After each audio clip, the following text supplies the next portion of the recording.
This video is not fake news and is for all the people who are worried about the COVID-19 coronavirus. I did a lot of research and found a remedy to everyone's fear, and the remedy is in numbers, because numbers don't lie. Let's start with how many people are sick right now. 80,000. That's quite a lot, but out of this, 77,000 people are in China. So if you're not from China, that should remove 96% of your worry. Now, let's assume somehow you got the virus. In the extremely unlikely event of you getting the virus, 81% of the cases are mild, 14% of the cases are moderate, and only 5% of the cases are critical, which means that you are very likely to recover from it. And if you somehow get to a critical state, if you compare COVID-19 to SARS, it had a 10% fatality rate, while COVID-19 has only a 2% fatality rate. That is a 5 times smaller number than SARS. Having said all of this, let's dive even deeper into the numbers to make you feel safer. If you consider the age, the possibility of dying goes even lower.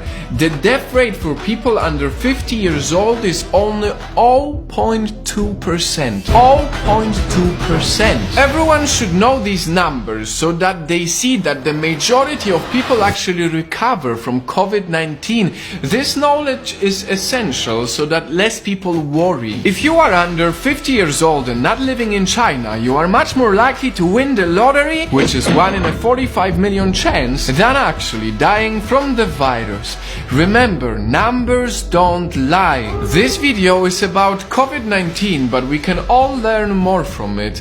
A life lesson. Let's take one of the worst days so far, February 10th, when 108 people, mainly from China, died from the virus. This is a horrible, very high number, but on the same day, cancer killed 26,283 people. Heart disease killed 24,641 people. Diabetes killed 4,300 people. And suicide on that day took 27.7 times more people than COVID-19. The lesson here for us is to cherish our lives every single day, because truth is we never know what can happen to us.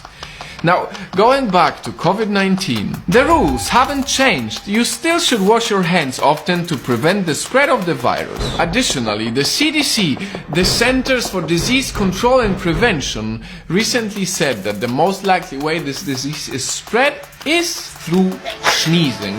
So you are still most likely to prevent the extremely unlikely event of getting sick by staying away from crowds. And last but not least, perhaps the most misinformed aspect, masks.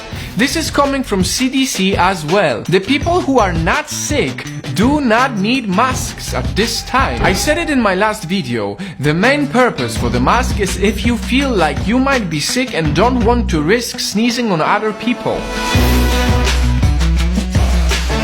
Whew. I did a lot of research. This is a lot of facts and numbers, but they are important. As of 24th of February, there is no reason to panic. If there's anything we can do is to use COVID-19 as a reminder to care for our lives always, and not only when we're afraid. Because a bad diet, driving while drunk, or smoking is thousands of times worse than any coronavirus. Before I end this video, I want to touch one last topic that's very important to me: racism.